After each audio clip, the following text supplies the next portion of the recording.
मसीह के साथ एक होना सीरियल है सिलसिला सोम रूह और पानी जगपिट का मुसन्नफ है प्रोड्यूसर इमानुएल असलम आवाज़ में शाहजाद शौकत। और यहाँ पर हम देख रहे हैं खैमा इज्तिमा द टैबरनेकल का बकिया हिस्सा the remaining part of the tabernacle. हवाला नोट फरमाइएगा। खरूज की किताब है 40वां बाब है 33वीं आयत से 34वीं आयत तक कुरान के कलाम में मरकूम है।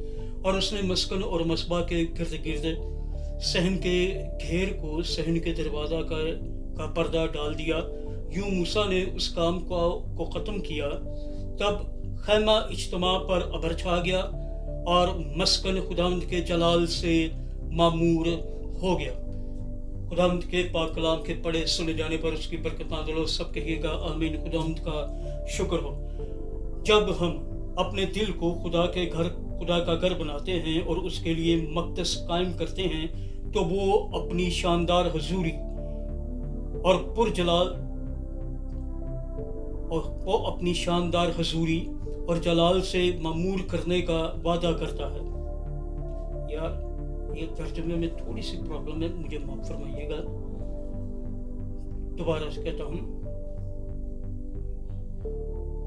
जब हम अपने दिल को खुदा का घर बनाते और उसके लिए एक मक़दस कायम करते हैं तो वो हमें अपने अंदर शानदार हुजूरी और जलाल से ममूर करने का वादा करता है। पाक तरीन मकाम का रास्ता खुला हुआ है, संदूक इंतज़ार कर रहा है, खुदा हमें अपनी हुजूरी में बुला रहा है। वाह वंडरफुल। हाँ जी, अगला जुज़ है यहाँ से कहाँ तक, वेयर टू फ्रॉम हेयर।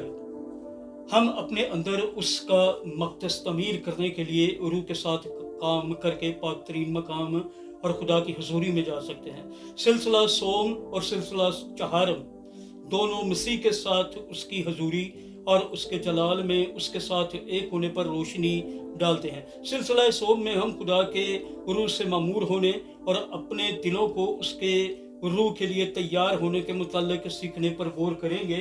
सिलसिला चहारम में हम मसीह में यानी चौथे हिस्से में हम मसीह में कायम रहने के मानी को देखते हुए रूह में जिंदगी गुजारने पर रोशनी डालेंगे। जिस तरह हमने सिलसिला अव्वल में सीखा कि सच्चाई का इल्म तजर्बा से खाली हो तो वो बहुत कम कदर का अमल होता है। अगर हमें खुदा में तरक्की करनी है तो फिर ज़रूरी है कि हम उसके कलाम को या कलाम की सच्चाई हमारी हकीकत बन जाए। तब्दीली और तरक्की और अब्दी फलदारी का यही एक रास्ता है। मसीह के साथ एक होना सीरियल है रूह और पानी सिलसिला सोम चैप्टर का मुसन्नफ प्रोड्यूसर इमानुएल असलम आवाज़ में शाहजाद शौकत और ये सफ़ा नंबर 6 है।